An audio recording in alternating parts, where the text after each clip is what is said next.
Hello, I'm Meghann Scully and welcome to Re-Energize, a show that looks at sustainability in all its forms and what we can do to shape a clean energy future. On this episode, we are talking climate and comedy. Maybe not two topics typically paired together. Now, of course, sustainability and climate change are very serious topics. But in this episode, we looked at how the arts and comedy can help people understand the issues without fear-mongering or giving in to despair. I'm here with producer Connor. Hi, Meghann. And we have three amazing guests on this episode to entertain and educate. Colm O'Regan is a comedian, author and broadcaster. Dr. Jesmond Fairfield is a physicist and lecturer, and Katie Shute is a screenwriter and theatre maker. Katie and Jessamine created the Hope Punk theatre production We Built This City on Rock and Coal. So, this episode was really, really interesting. I love this idea of kind of hope punk, that it's sort of trying to fight despair and nihilism with comedy and entertainment and things like that. Yeah, I always think though, do you know when something goes wrong in life, you kind of always need a bit of humour though, just to kind of, I don't know, take out almost the scary fear-mongering aspect of it. And I think that's really what they've captured. Yeah, and I think it's something that maybe has come across in lots of the episodes we've done for this series, that you can fearmonger and you can tell people that the world is ending and everything is going wrong and therefore we have to change it. But it doesn't really work. It's too much to take in and people just kind of don't listen. Whereas actually, if you can get to them through comedy and through entertainment, it can be a much more effective way of getting them to change things, which is what Colm was talking about. Yeah, and I think as well, it goes back to we all just want to have a bit of fun, even though it is serious, but we need just to kind of maybe get the message home. Because sometimes when something's delivered in a more humorous way, you actually hear it. Yeah, I think as well, they were talking about how comedy, when you're listening to something that's funny or listening to comedy, you're expecting your ideas to be undermined. You're expecting to have the rug pulled out from under you, because that's kind of how comedy works. And that's sort of what you're trying to do here. You're trying to change people's perceptions. You're trying to change how they think about the world. And who better to tell us more about comedy and climate? The climate worrier himself. It's Colm.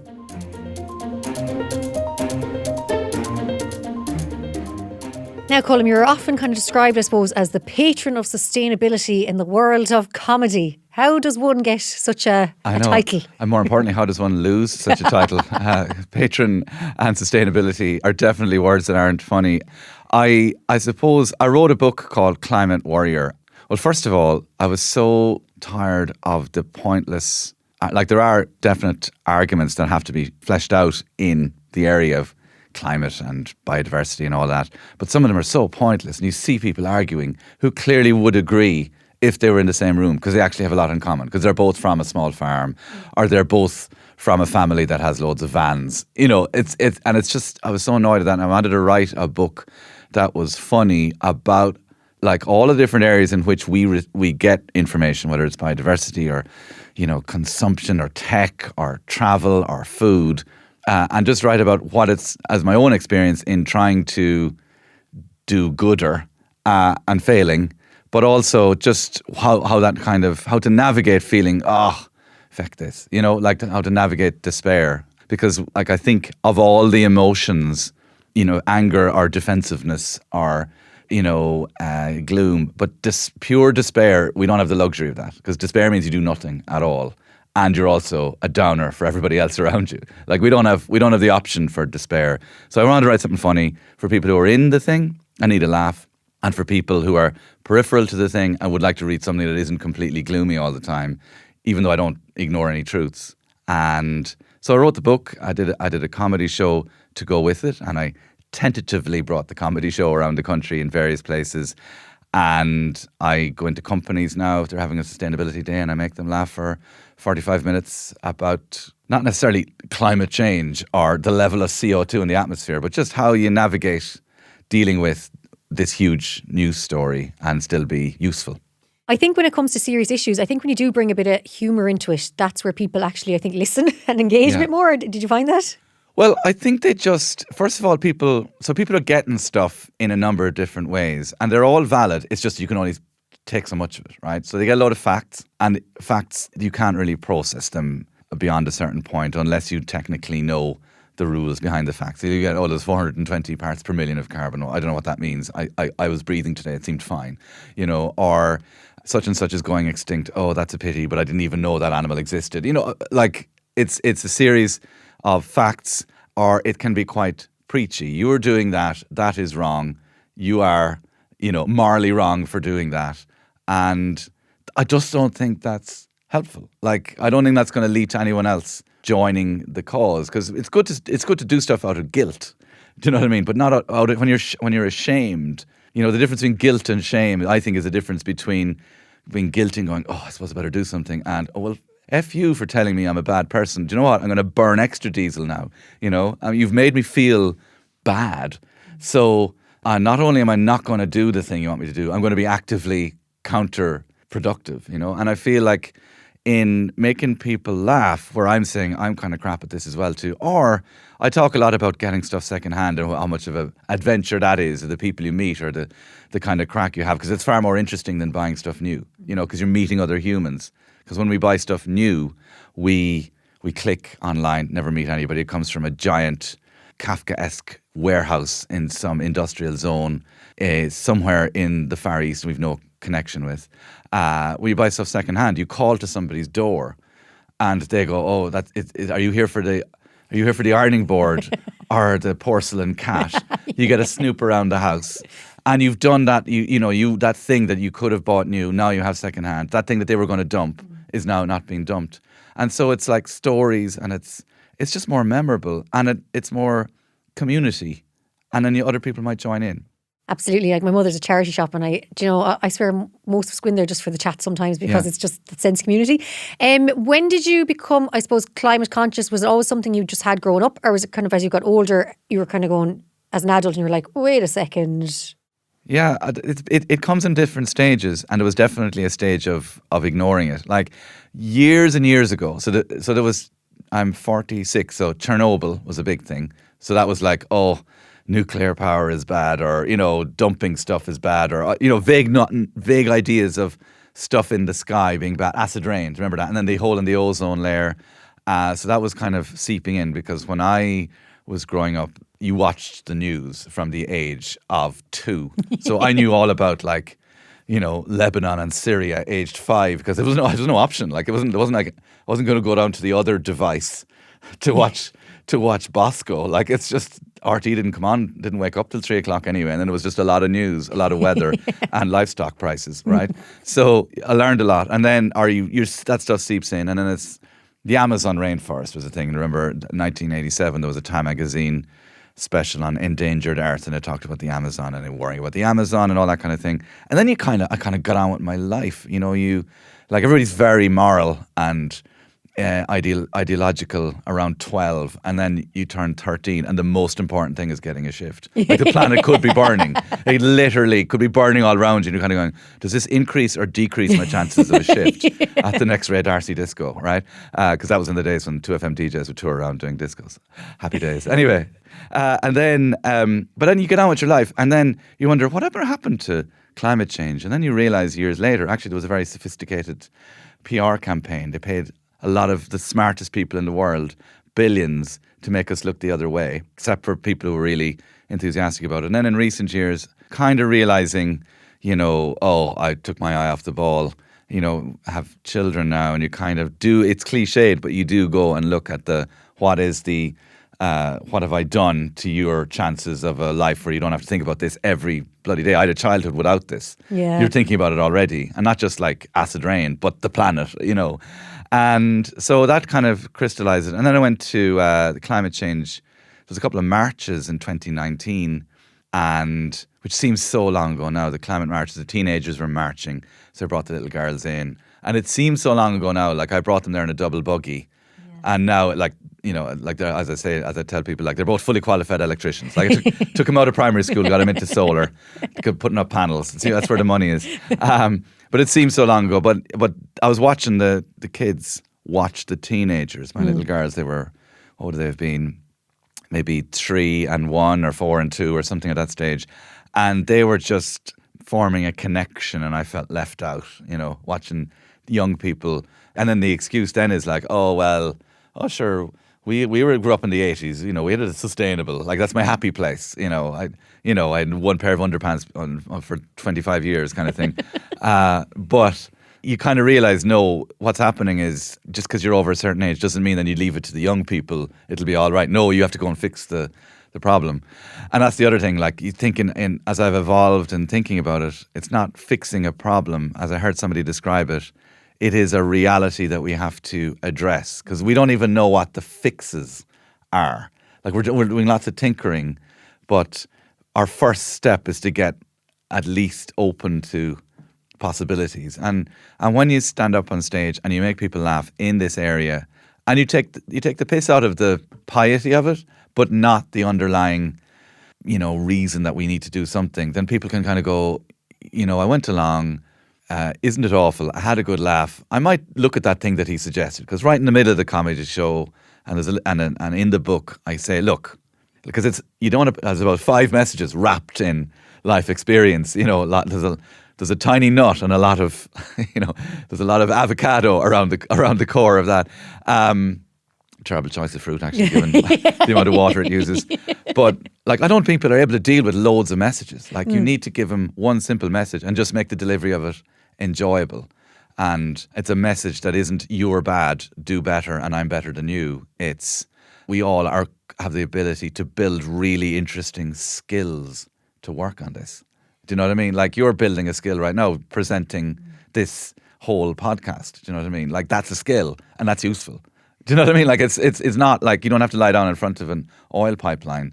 You just have to be good at sending Outlook in meeting invitations. You know what I mean? Like, activists mightn't be good at spreadsheets. They need somebody who's good at spreadsheets so that they can concentrate on climbing up the oil tanker, And you might love oil, but you'll also love spreadsheets even more. It's like so I just feel there's millions of jobs, and I'm enjoying getting skills. Like if nothing else, in being involved in this area, make it an acquisition of skills adventure. Yeah. Whether it's particularly in nature. I love learning how to plant trees. I love learning to look at a winter forest floor properly and go, I didn't even know. Never even, like this year, you think I'd know stuff. But this year I realised what beech nuts were for the first time. I'd been looking at them for years, going, what is that thing? It's a beech nut. Even though they're not native, blah, blah, blah. But looking at nature properly is fun. And it's a skill, But even I find looking at the window at birds and I'm like, what's that? What's that now? And I'm trying to figure out what bird is there at the back garden. And I'm like, it's just kind of, I know it's like, I'm like, wait, the birds were there always when I grew up, but I just never seem to look at them. Yeah, and it's fun. Like, download one of those birdsong apps and then suddenly you recognise, okay, they're not all sparrows. There's 2 other birds there. And I feel like, because we're all looking for, what's the modern term for it now? Is an agency. Is that what the Gen Z call it, like, where you feel like you've some control over something, and knowing the names of plants is control. Do you know what I mean? Like, knowing that they're not all called weeds. So comedy and sustainability, and even sustainability in the arts, like, how does that come about? Like, I know you can tell jokes about sustainability, but how do you make comedy sustainable? Make comedy sustainable, as in the carbon footprint of the comedy Don't itself. take private jets all the time? Yeah, well, yeah, I have definitely been quite careful not to take private jets. Well, do you know what? Like, when it comes to, because there's so much point scoring goes on with, you have this message and how did you get here? Did you cycle? And I'm like, just piss off with that. That is pointless. Like if I need to drive to do a gig or whatever, I'll do it, because that's the most sensible way to do it. It isn't about whether I drive to the gig or not. If I get to the gig on time, if I can get a train, I'll get a train. But it's about, if I do a gig and 100 people come and they bump into people that they didn't know was into this kind of thing, and then they form some sort of, I must give you a shout because I'm working on a thing that you might be interested. These are people just chatting out backstage or in front of house afterwards. Like, it's about the totality of putting on an event. And we become fixated with first of all, carbon footprint as a thing was an idea sold by fossil fuel companies to put all the guilt onto the individual. So I don't stress about what, I try, but I don't make it limit me what I do. No, I haven't flown to do this gig yet, but I am open to offers. It's about it's about the downstream, building connections, because this whole thing is going to be community based. Like, it's going to be It's going to be in the city. It's going to be in the countryside. Like, I want the people who have a hitch on their car to be interested in this stuff. Do you know what I mean? Like, people who are useful. Yeah. People who can give other people lifts. People who can pull a trailer full of stuff for a thing. Like, there's no point in everybody cycling everywhere because you'll need a trailer. Like, you know what I mean? You grew up in the countryside as well too. The most useful people are not always the people you agree with. Sometimes you need somebody with a giant machine to do a thing. Like, if you want to plant a field full of trees, it'd be great if you can get a Meghann to put it together, but you might need somebody with a tractor as well. And I think sustainable for me is, can it continue? The brilliant local groups, the most important thing about them is that in 2 years' time they're still there. Not what they achieve year 1, year 2, year 3. It's that they're still there. They haven't had any massive rows. They haven't, had a giant split in the organisation about whether we plant oaks or whitethorns. That they're still there and they're all good friends or have good networks. Because we all need each other. Like, there's a giant storm. I don't know, whenever this is going out, there will have been another one. And that will be a community of people dealing with climate change and mitigation. Do you know what I mean? And then they'll be like, who owns a chainsaw? Do you know what I mean? Like, a chainsaw doesn't sound like a biodiversity friend, but it is if you need to clear a tree off a road in order to move for community life to go on, Absolutely. And then what about like venues? Is there kind of a pressure being put on them now to, I guess, go green effectively? Because if they're housing, if there's events on in like a theatre, are they working hard to make themselves more sustainable?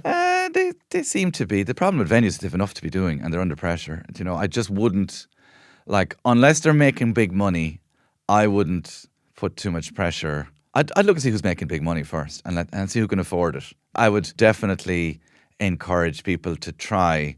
And even if it's like, do you know what I tell you what I love? I love people who say, we tried a thing and it didn't quite work, but here's what we're going to do next year. Like, that for me, that means, I'm going to believe more things of what you say. Like, I was at IMC events in this area and I do comedy and kind of for companies and all that. And I was at something where it was a shopping centre and they had a list of their sustainability actions and they had all, tick, tick, everything going well. And then they said on water, we didn't meet our targets. We used more water than we wanted to. And that immediately made me believe all the other stats because they put up the, in inverted commas, failure. So I love when people try stuff. I just want you to tell me the truth of how hard it was and the bits that didn't work. I'm not interested in giving you an A. We're not at school anymore. Do you know what I mean? It doesn't matter how good you are. It's what have we learned from it? Not just you as a company or a venue or a big organisation. It's what can you tell us so that we'll know? Because what happens is people put up stuff like they don't mean to be greenwashing, but they want to get a good mark off their mams, or I don't know what people want to look good. I'd rather people said, we give ourselves a C for that.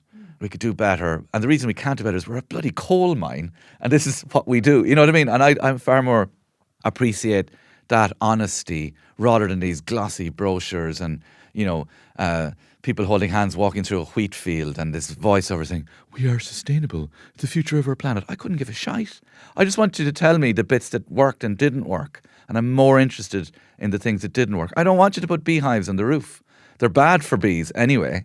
I want you to tell me about you put a wildflower meadow in, but then somebody accidentally mowed it because the email didn't go to the right department.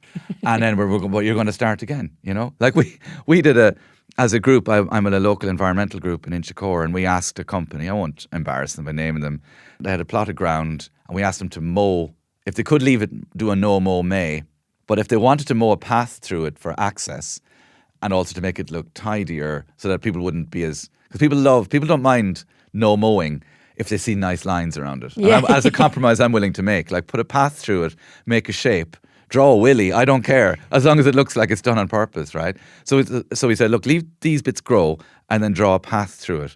But by the time the message got to whoever was doing the mowing, what they got was leave the path and mow either side of it. So it was just this Mohican wildflower meadow running right across the field, right? That's funny, and they learned from it. I don't get annoyed about that. I'm just like, God, that's the kind of shit that happens. And in an organisation when you're trying to do stuff, I don't mind.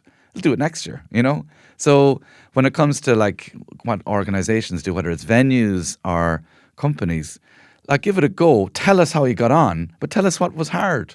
You know, don't give me, we did 97% of our targets. It means nothing to me. Do you know what I mean? Tell me the bits that went wrong. That's more funny. Like, because the stories of what went wrong are far funnier. Like, I tell people about, I love buying stuff secondhand. I love going on adverts buying stuff secondhand. And this fella was at a black tie dinner, and he came up to me afterwards and he said, I have a story from adverts.ie that's an hour old. And he said, I'm here in my tux and I was on my way here and my wife asked me to collect an ironing board from a house that she bought it on adverts. So I called in my tux, knocked on the door. I had the air code, knocked on the door, and I said, I'm here for the ironing board. And the fellow who'd opened the door was like, okay. And then paused, then went in and brought out the ironing board and gave the ironing board to the man in the tux. And then he said he was driving down the road and he had the ironing board in the car, and then he got a phone call and his wife was on the phone and she said, the people from adverts are just wondering when are you coming to collect the ironing board? And he said, I've collected it. And she said, you haven't. They're still there waiting for you. And he said, I went to the address you told me. Yeah. And she said, call out the air code you have. And he called out the air code and he got one digit wrong in the air code. He'd called to a completely random house and knocked on a door dressed in a tux and said, I'm here for the ironing board. And whatever was going on in that house, that seemed to make sense to that guy. And he just went and gave away the family's ironing board. And, you know, failure is funnier.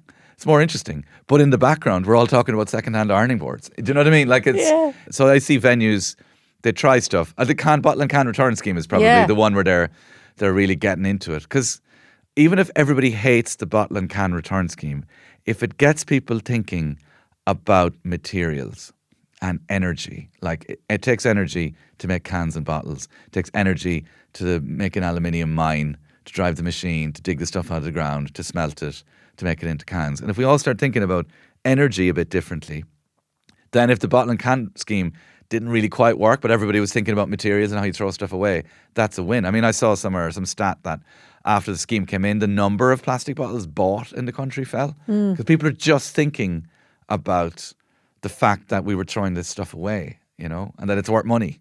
Yeah, I think as well, it's just the effort of having to bring it to shop. It's kind of like, if I don't buy it, I don't have to save it to bring it back. If you don't buy it, turns out you didn't need it. You know what I mean? Like, it's just, like all of these companies are just packaging companies. Like the stuff that's inside in it, you know, it's great for taking the scum off coins. But like, it's not going to do you any good. But they're a bottle seller.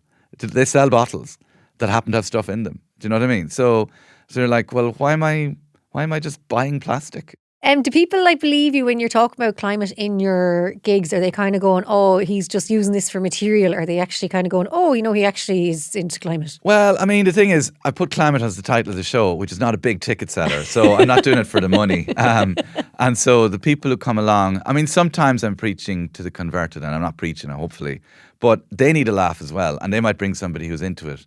I think, yeah, because, you know, like I wrote a book about it, which is the lowest hourly wage. You've written a book. You know how much that pays per hour. Like it's much easier for me to just take the oil money and run. Like, you know what I mean? So if I get paid, I sometimes get paid quite well out of it. Sometimes I don't. If I do, that's a bonus. But the thing is, like, there's far easier ways of making money than talking about climate change. Like, if you look at the media landscape now, people are obviously making a lot of money talking anti-climate change stuff or selling vitamins. It seems to be a Venn diagram between them. So it's like, this takes far more time to explain complicated things or get into this than not do it. So believe me, if you have a conspiracy theory that I'm doing this for material, thank you for believing that I'm that devious, because I don't have that work ethic.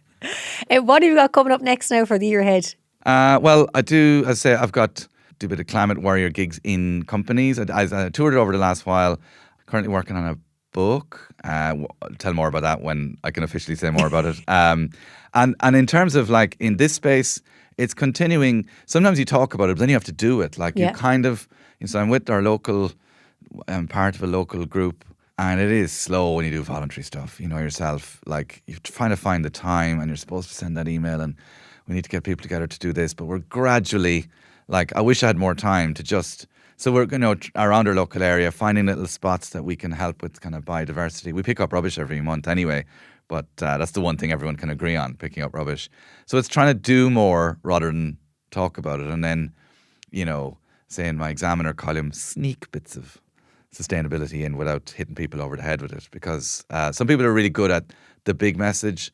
I'm kind of shy and I like people to like me, so I try to sneak stuff in, like going, you thought this was a column about football, but it might also be about planting biodiversity. Like it's just that kind of, that's my role. Like, there's a million jobs to be done in this. I'm just doing my kind of clocking on for my tiny bit that I'm good at. It's not the only way to do it. Yeah, no, there is so much to it though. It is so vast and you're speaking there about when we're younger and children. And I actually sometimes reflect on my childhood. I actually probably think I was way more sustainable and I didn't even know it. And the thing is, like, the problem with, with Ireland, we were very sustainable. We got sick of it, though. Like, we got sick of what do you want more than one pair of shoes for? Where do you think you're going? Las Vegas. Like, we got sick of all that kind of stuff because it wasn't done with sustainability in mind. It was done with, who do you think you are with your notions? And we rebelled against the notions thing. Or I remember, once, I had a new pair of shoes and some elderly relative said, "Oh, look at the swanky shoes." And I was like, it felt like, oh my God, I'm such a louche, consumer with my extra pair of shoes. So we rebelled against all of that, I think, and we just want loads of stuff. And it's about weaning ourselves off stuff that doesn't necessarily make us happy. I mean, if you ask anybody in the sustainability space, the one thing that would fix everything is we got rid of advertising. Stop making us feel bad about stuff we don't need, to buy things that spend money, to be in jobs we hate in order to buy stuff we don't need, to impress people we don't like. You know what I mean? Like that's essentially the vicious circle we're in. It's hard to break people out of that, but you can't get them out of it by telling them they're bad people, because we all do it.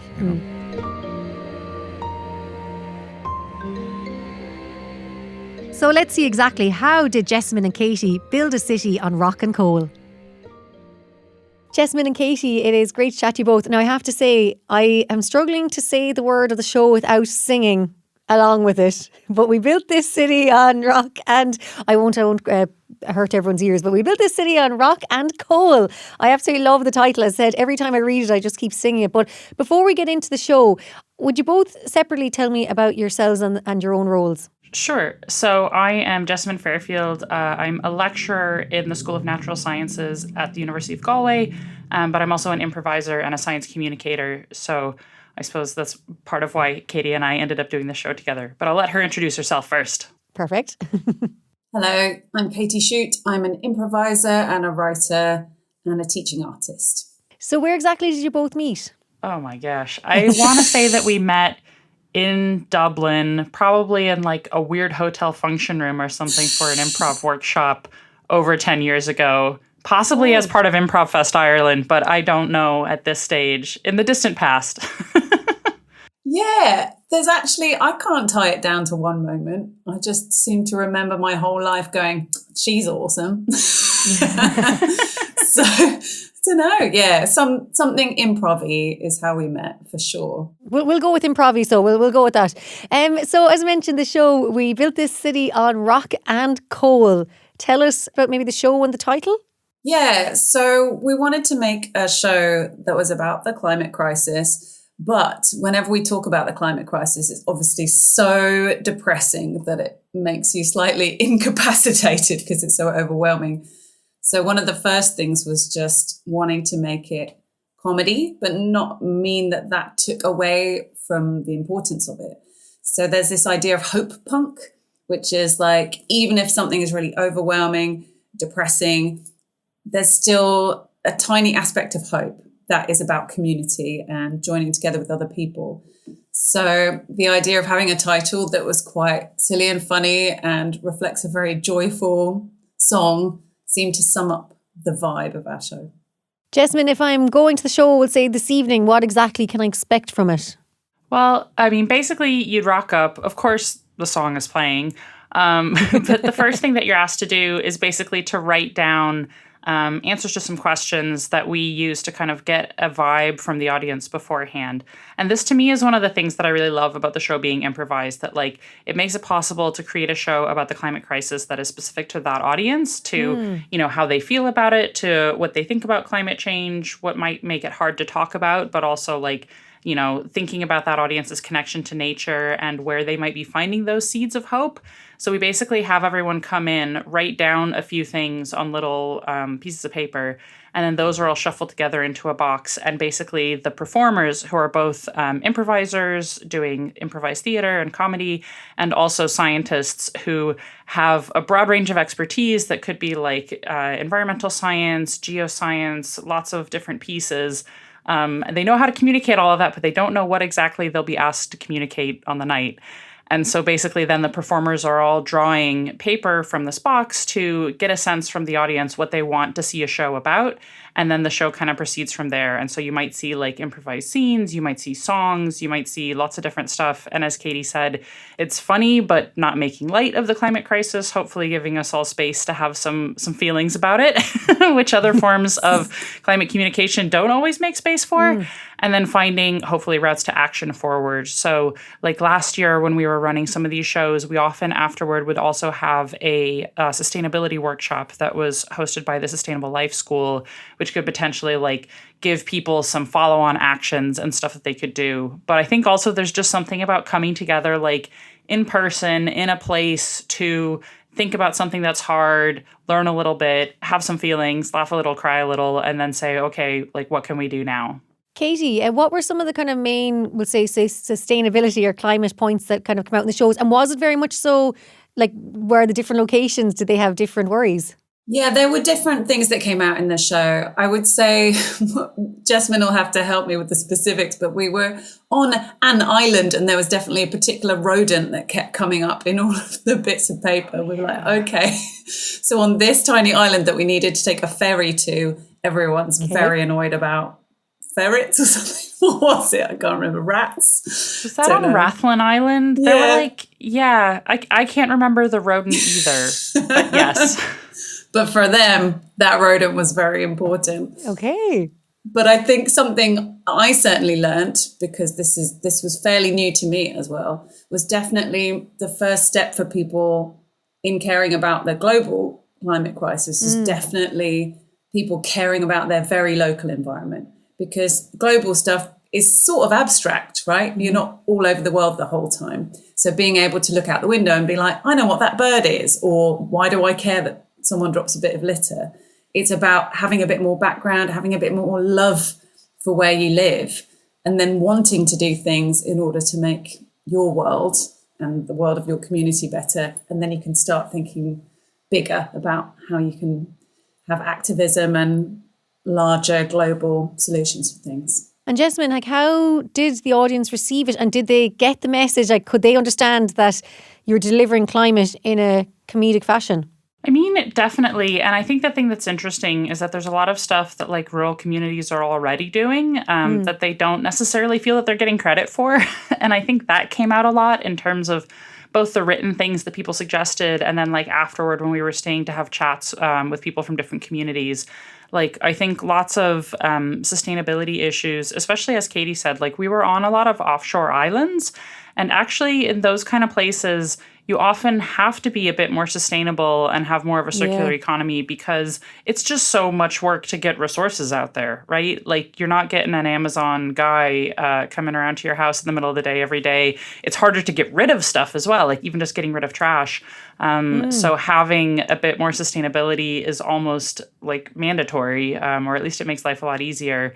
And I think that was one thing that was kind of interesting about the project is we ran about 20 shows last year with funding from Creative Ireland, and we're going to do a good chunk more this year thanks to Research Ireland. But like as the show started, we kind of had more of this idea of like, oh, we're going to, you know, see what people think about the climate, but also like give them solutions. We'll give them things that they might not have thought of.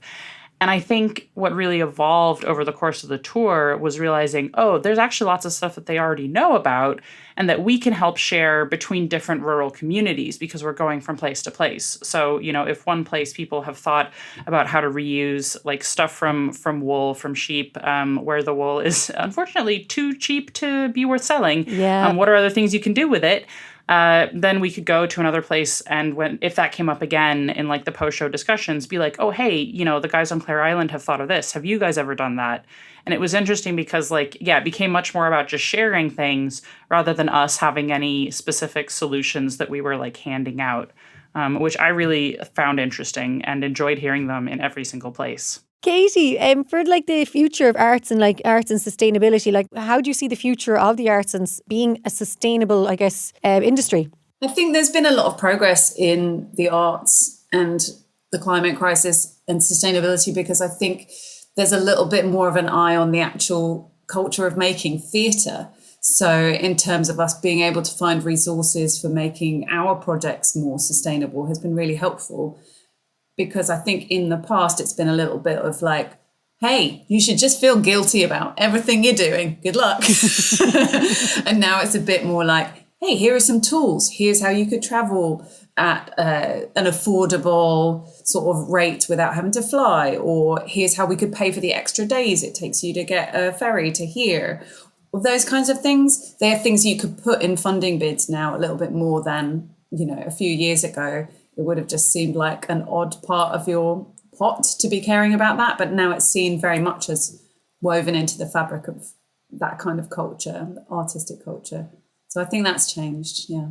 And Jessamine, like, when we're talking here and we're saying that, it's like trying to put humour into it, because you kind of you want people to like not come in thinking we're just going to be like doom and gloom. Yeah, absolutely. I mean, I think that comedy is a really amazing way to communicate about like both technically complex topics, but also like emotionally complex topics. I think especially because, like comedy tends to be a bit more lateral and like less direct than other forms of communication.